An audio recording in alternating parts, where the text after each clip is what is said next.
Kalaupun diberikan diskon itu dari secara hitung-hitungan kan pasti saja tidak menutup biaya operasional. Tapi bagaimana kita mereview, jadi bagaimana kita mengembalikan satu kondisi seperti sebelumnya. Paling tidak itu kayak baterai di recharge kan, terhadap pegawai juga bagaimana dia kembali menjalankan SOP-nya karena sudah lama. Kemudian hotel juga bagaimana dengan adanya tamu 1-2 kan dilakukan maintenance.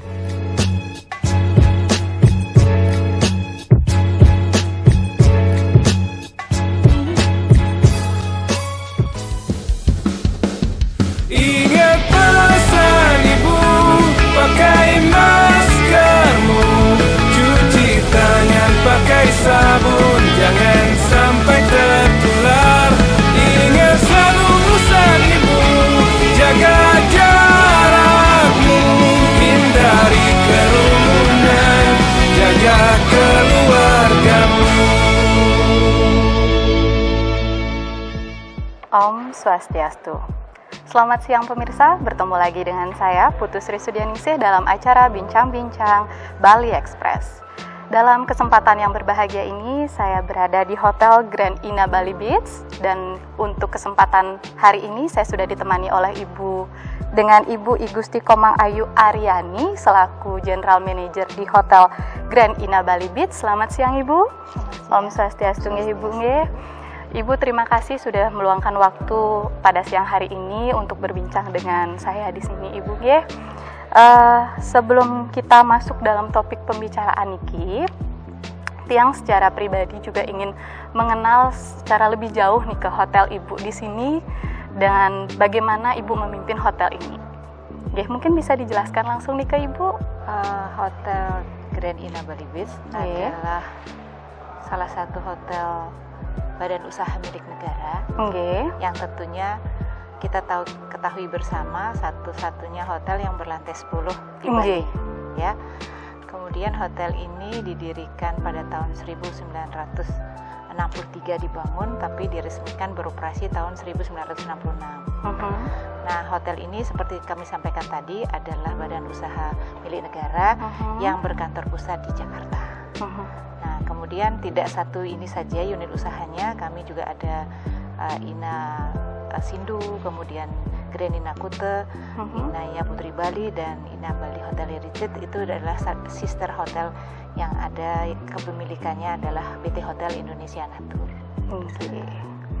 Untuk terkait masalah pandemi nih Ibu, secara garis besar pandemi yang setelah kita alami selama 7-8 bulan ini memiliki dampak yang sangat besar nih ke Ibu di sektor pariwisata, terutama nih ke Ibu dari hotel, restoran, nih ke transportasi juga nih ke mungkin di hotel Ibu Riki, bagaimana nih ke untuk menanggulanginya nih ke Ibu?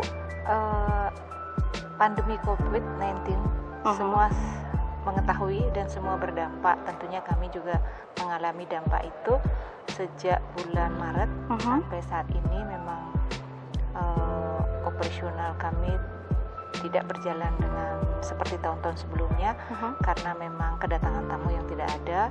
Kemudian dari kondisi itu memang kebijakan perusahaan kami memang tetap hotel ini tetap beroperasi.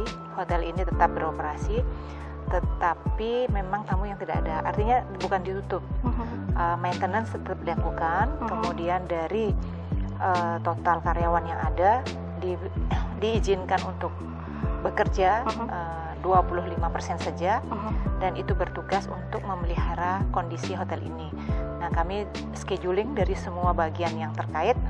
Nah, dari perjalanan bulan April Mei memang tidak ada tamu sama sekali, tapi di Juni kami mendapatkan untuk mengakomodasi saudara-saudara kita dari PMI yang waktu itu kedatangan dari luar negeri, hampir rencana tinggal 3 malam, akhirnya 5 malam. Nah, berlanjut kemudian di bulan berikutnya kembali lagi tidak ada yang mengisi hotel ini sama dengan hotel-hotel lainnya.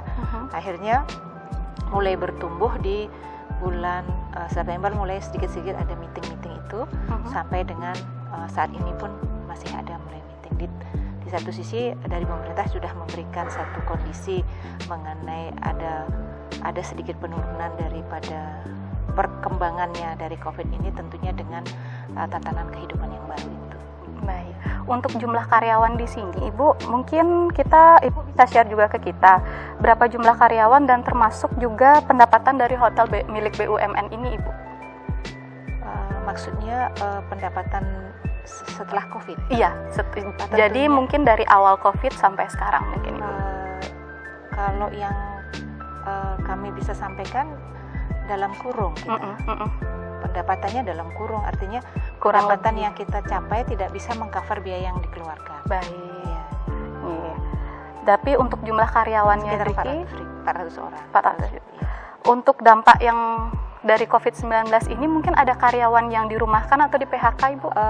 Kita tidak melakukan PHK, tetapi pada mengawali adanya pandemi ini, kita merumahkan pegawai-pegawai kita yang dalam status kontrak. Kita rumahkan sampai kontraknya berakhir. Kebetulan bervariasi, ada kontraknya berakhir di bulan Maret, ada di bulan Maret kita tidak perpanjang lagi, sampai menunggu situasinya lebih baik. Kemudian yang di April juga kita tidak perpanjang lagi. Jadi kita menunggu waktu itu kontrak-kontrak mereka selesai. Itu pun tidak banyak, hanya 60 orang. Oh, baik. Untuk pembagian pesangonnya bagaimana, Ibu? Itu mereka memang kontrak-kontrak yang baru, bukan bulan-bulan, bukan kontrak lama. Baru ada beberapa bulan kontrak yang baru berjalan untuk tahun pertama. Ya. Jadi langsung di rumah. Ya, langsung tidak diinikan, tapi tidak di dalam program-program pemberian PLT dari pemerintah kami ikutkan. Oh, ikutkan juga. Baik. Kalau untuk pengaturan karyawan yang bertugas, Ibu, kan masa pandemi ini kan dilarang untuk berkumpul, membuat kerumunan. Betul. Jadi untuk di hotel ini staf yang bertugas itu, Ibu, kan karena hotel besar ini, kalau untuk handle tamu kan tidak cukup untuk limit orang. Jadi bagaimana itu, Ibu? Dari program dari kantor pusat kami memang menginstruksikan program kepada unit usaha memang diizinkan 25% melihat kondisi. Tentunya 25% itu kami pergunakan baik di potensi. Baik. Satu, karena kami dari sisi administrasi tetap membuat report, kemudian ada kalanya memang 1-2 tamu yang datang, handlingnya sama seperti operasional umumnya, tetapi kami tetap melaksanakan tatanan kehidupan baru yang memang sudah kami mendapatkan sertifikat itu. Baik. Kalau untuk gaji dari karyawannya, Ibu, bagaimana untuk saat ini, Ibu?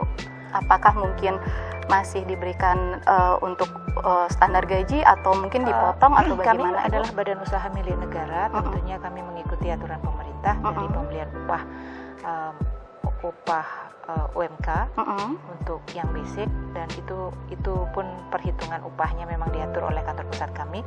Kemudian selama pandemi ini upah tetap dibayarkan secara full, berarti, tetapi Ibu, ada kondisi yang dilakukan penundaan berjenjang, ada yang 20%, 10%, 20%, 30% sampai ke tingkat diresi, itu pun istilahnya ditunda. Akan dibayarkan kembali di saat kondisi sudah membaik. Itu tidak ada pemotongan. Hanya ditunda sementara, Ibu, ya. Tapi yang basic dan supervisor tidak. Oke. Berarti untuk basicnya itu masih ya, normal. Ini di level yang manajemen, level manajemen. Baik, Ibu. Lanjut soal pemeliharaan dan perawatan hotel, Ibu. Karena di balik minimnya pendapatan dari hasil hotel ini, bagaimana, Ibu, caranya, Ibu? Untuk pemeliharaan tentunya ada beberapa pemeliharaan alat-alat yang sifatnya potensi yang harus melibatkan pihak ketiga, karena profesionalisme di bidang alat itu kami tetap melaksanakan kerjasama. Tetapi perawatan-perawatan lainnya di luar dari itu yang banyak itemnya itu kita lakukan secara internal. Misalnya perawatan kebun di garden kami dilakukan oleh pegawai-pegawai yang bergiliran datang ke hotel untuk melakukan pembersihan area. Berarti karyawannya Ibu itu di schedule. Ya. Oke. Kemudian perawatan pemeliharaan di pool juga dilaksanakan oleh internal, dilaksanakan oleh teman-teman yang ada di sana. Kemudian perawatan AC dilakukan oleh dari bagian divisi. Tapi kalau perawatan lift, eskalator ini kan butuh sesuatu yang khusus, kami tetap melakukan kerjasama kepada pihak ketiga yang memang dari dulu sudah menangani itu. Baik. Untuk terkait tadi Ibu, kebijakan dari pemerintah Ibu, pemerintah sudah memberikan kebijakan untuk meningkatkan kunjungan pariwisata ke hotel ini Ibu. Ya. Mungkin Ibu adakah upaya untuk menggait gitu Ibu, wisatawan dari domestik, kan dari pemerintahan itu banyak Ibu, apakah mungkin sales call-nya keluar lagi atau gimana Ibu? Program selama pandemi pun sales call tetap dilakukan, entah itu melalui telemarketing, sepanjang masih bisa dilakukan karena kan pemerintahan juga terbuka tetapi terbatas waktunya. Ya, kita mengundang mereka untuk melakukan kegiatan di sini, tetapi tetap dengan protokol kesehatan yang harus kita lakukan. Kemudian kita sudah ada ketentuan bahwa kapasitas yang harus dipenuhi di dalam ruangan seperti apa. Misalnya seperti dalam satu ruangan biasanya kami cukup di Agung Room itu dengan teater bisa kami menemukan 800. Sekarang 400 yang kami lakukan setengah dengan jarak yang 1 meter. Kami ikuti itu sehingga itu bisa berjalan. Kemudian selalu mengingatkan bagi para pengunjung kami ke sini yang memang kurang disiplin, tidak menggunakan masker, ya kami mengingatkan kepada yang bersangkutan. Ini harus sama-sama juga mengimplementasikan keseruan pemerintah, kemudian proteksi terhadap kita semua. Baik, seandainya Ibu ada karyawan ataupun mungkin tamu dari luar yang datang ke sini lupa untuk menggunakan masker, apakah hotel ini menyediakan masker juga Ibu? Kami di kamar menyediakan masker. Oh, langsung di kamarnya? Di kamar menyediakan masker. Pun kalau terjadi kami menerima event-event meeting, persiapannya tetap ada. Karena terus terang saja dengan pengalaman terjadinya COVID ini, masyarakat secara luas sudah menyadari. Dan dari pantauan, sekian persen yang datang ke hotel ini mungkin 0, sekian saja yang memang lupa. Itu pun mereka bawa, mereka taruh di kantong. Bukan berarti mereka nggak bawa. Jadi kesadaran masyarakat sudah penuh, tinggal kami bagaimana mengingatkan. Baik. Terkait dengan tatanan new normal Ibu, kenormalan baru ini Ibu, untuk prokes gimana tanggapannya Ibu? Ini kan kita harus seperti seruan kita pemerintah dan kita juga harus menyadari kita kan harus memutus jaringan penyebaran COVID itu. Betul. Salah satu caranya adalah prokes itu. Jadi mutlak itu harus diikuti karena kita tidak ingin ini berkelanjutan, berkepanjangan, karena seperti yang Mbak Sri sampaikan tadi, dampaknya luar biasa kepada perekonomian, pariwisata, pendapatan dari seluruh lapisan masyarakat berdampak. Jadi ya sangat memang harus kita lakukan. Dampaknya pendapat kami harus diterima itu secara positif karena itu kembali untuk diri kita sendiri juga. Baik, apakah di hotel ini juga menerapkan protokol kesehatan Ibu seperti alat untuk cek suhu badan ataupun untuk hand sanitizer yang tersedia di setiap meja atau di pintu masuk atau sign untuk menjaga jarak? Apakah di sini sudah menerapkan seperti itu Ibu? Sudah menyiapkan sepenuhnya karena kemarin pada saat kami mendapatkan sertifikasi tatanan kehidupan ke new normal kan kami dievaluasi dari mulai pintu gerbang kemudian sampai ke area simulasi sampai tamu itu in the house. Kemudian kami juga membuat video bagaimana rangkaian perjalanan tamu masuk ke hotel kami sampai dia menginap sampai dia keluar. Demikian juga bagaimana saat ada pelaksanaan event-event yang kami laksanakan. Baik, itu setiap standby terus berarti Ibu? Artinya perubahannya pola berubah dari sebelumnya. Kalau sebelumnya sistem itu ada, kemudian berjalan demikian, sekarang kontrol yang harus dilakukan. Karena memang harus disarankan kalau itu keluar dari kondisi. Baik. Jadi kalau itu tamu yang datang dan segala macam tuh berarti memang dia itu memang sudah diarahkan untuk menjaga jarak dan juga sudah disediakan untuk hand sanitizer. Signnya juga sudah ada. Berarti sudah diarahkan secara langsung berarti Ibu ya. Betul. Untuk ini Ibu, pemerintahan pusat yang masalah menggelontorkan dana Ibu sekian triliun rupiah semacam BLT Ibu untuk menggaji karyawan itu yang kena PHK. Apakah itu juga diberikan kepada hotel Ibu? Untuk kami sampaikan di sini bahwa pertama kami tidak melaksanakan PHK.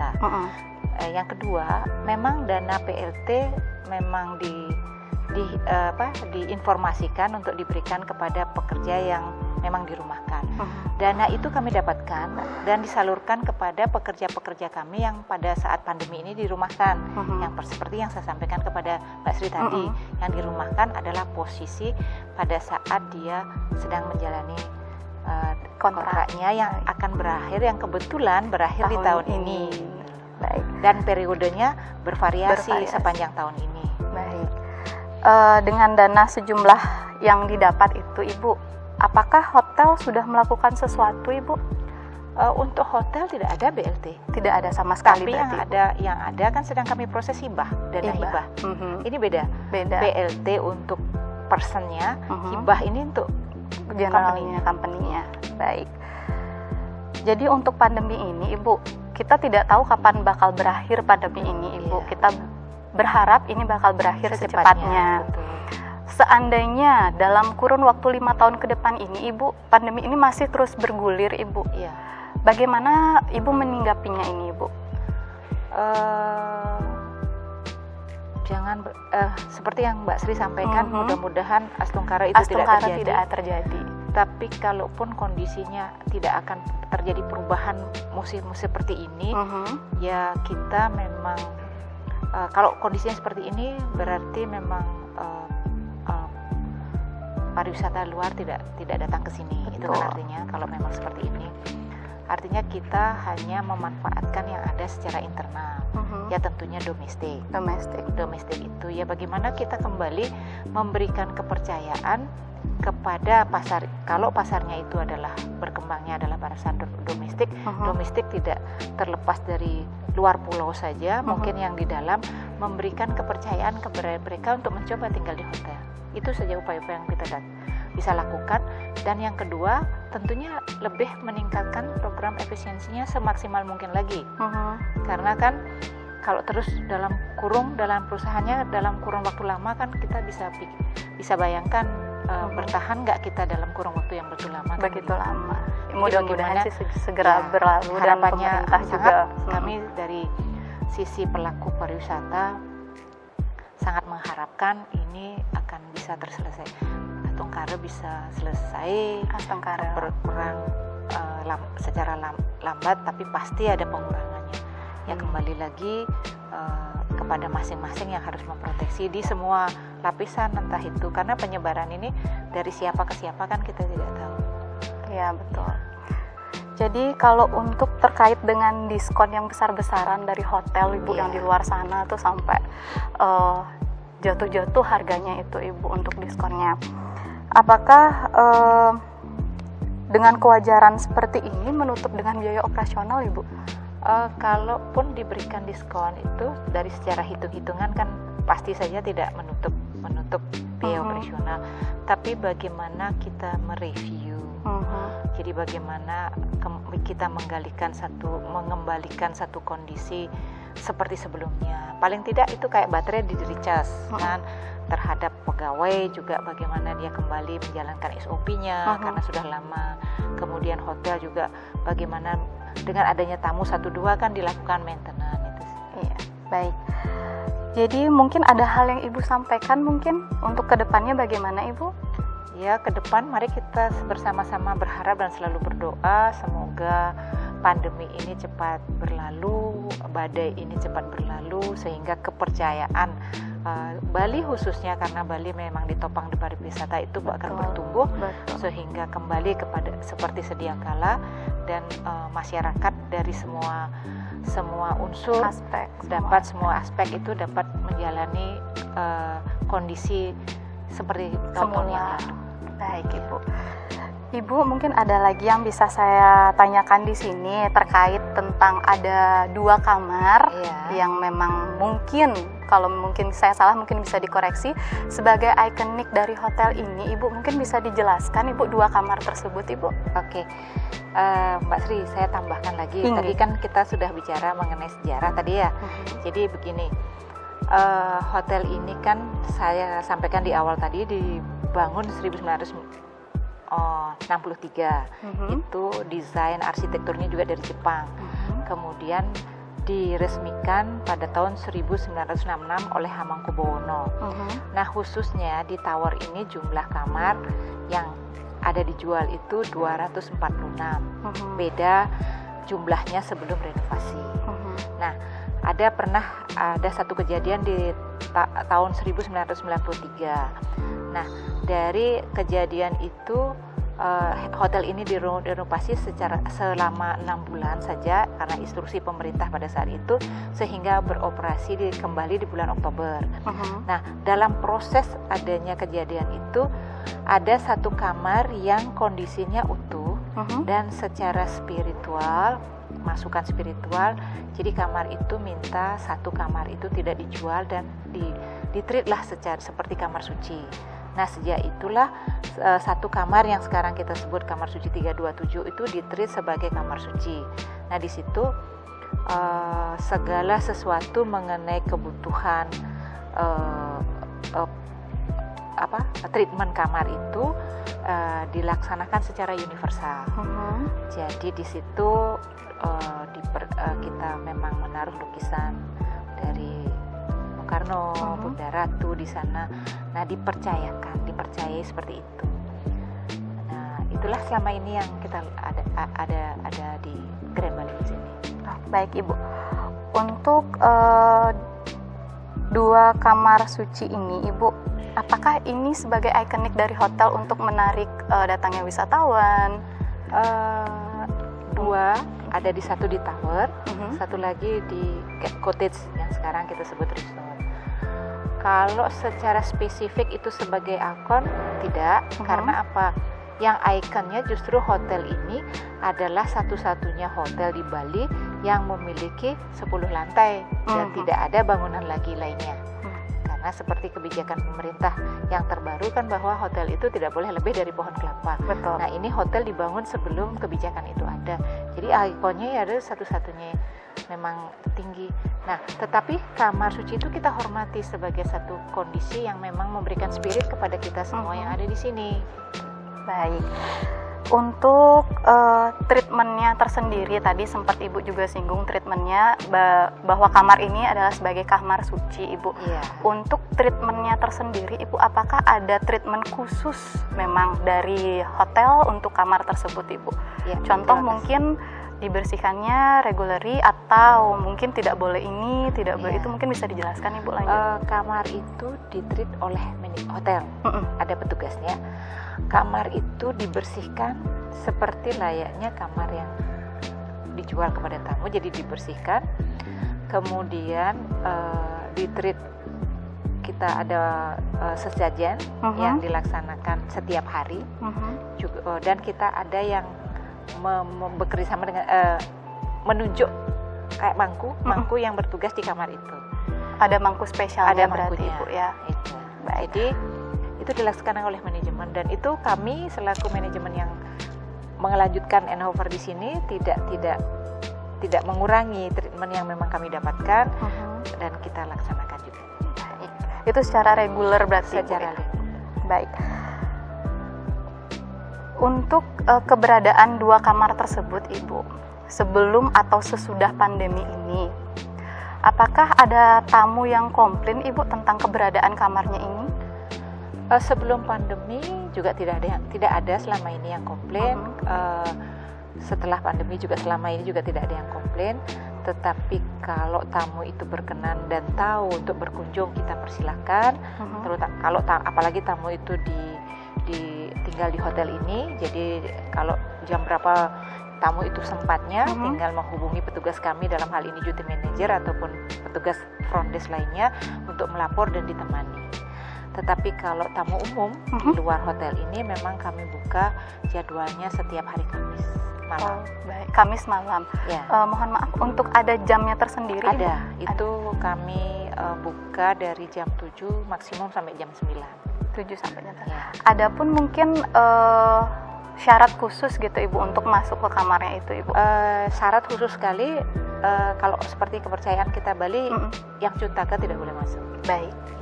Yang cuntaka. Hanya cuntaka saja. Iya, Ibu? yang cuntaka. Baik. Tidak boleh masuk. Kalau untuk sesajennya itu untuk orang yang mau menengok kamar itu, silahkan sesuai kepercayaan dan masing-masing. Oh, balik lagi ke individunya Ke berarti individu. Ibu ya. Mungkin Ibu juga bisa dijelaskan ini, kenapa kedua kamar itu Ibu sucikan sekali, Ibu? Seperti yang kami sampaikan tadi, secara arahan spiritual pada saat hotel ini direnovasi, memberikan satu kondisi seperti itu, sehingga manajemen pada saat itu memang menyucikan kamar itu untuk satu tidak dijual, kemudian ditreat secara seperti layaknya kamar suci, kemudian diberikan kepada kami secara internal untuk melakukan persembahyaan di sana, dan tidak terlepas juga kemungkinan jika tamu-tamu memang mempunyai kepercayaan ini kan tidak bisa kita paksakan. Adakah dampak negatif selama ini Ibu dari adanya dua kamar tersebut? Tidak ada sih. Tidak ada. Maksudnya dampak negatif gimana? Mungkin secara spiritual Ibu, mungkin kita balik lagi ke individunya kita sendiri. Itulah, makanya kembali ke individu itu rasa. Ya, Tetapi kami dari sisi manajemennya tetap melestarikan ini adalah peninggalan sejarah dari pendahulu kami yang kami lestarikan. Nah, ini perkara orang itu feel-nya merasa positif dan kembali diri sendiri juga, individu masing-masing. Baik, kalau untuk hal positif dari kamar tersebut yang berdampak oleh hotel ini, yang berdampak bagi hotel ini gimana Ibu? Banyak kalau berdampak positif, saya pikir semua yang kita niatin dengan baik pasti positif. Kalau kami secara pribadi mengimplementasinya begitu. Ini direncanakan oleh pendahulu kan untuk kondisi yang positif. Ya. Dan kita juga berharap memang adanya kamar tersebut memberikan energi positif di sini juga Ibu. Karena tidak kami rasa juga dari pendahulu tidak untuk tujuan yang bagaimana, ini kan untuk kembali lagi rasa kepercayaan. Tapi kami selaku generasi penerusnya melestarikan kondisi yang ada itu. Jadi melestarikan peninggalan yang memang sudah ada. Ya, betul. Baik, terima kasih Ibu atas waktunya. Terima kasih. Demikianlah bincang-bincang kami pada siang hari ini. Saya selaku masyarakat juga di sini ingin menghimbau kepada masyarakat luas untuk selalu menaati aturan protokol kesehatan, selalu mengimplementasikannya dalam kehidupan sehari-hari, seperti selalu mencuci tangan dengan baik dan benar, selalu menggunakan masker, dan juga menghindari kerumunan. Dan jangan lupa untuk selalu menjaga iman, imun, dan aman. Baik, saya tutup sekarang perbincangannya dengan Parama Santi. Om Santi, Santi, Santi, Om. Ingat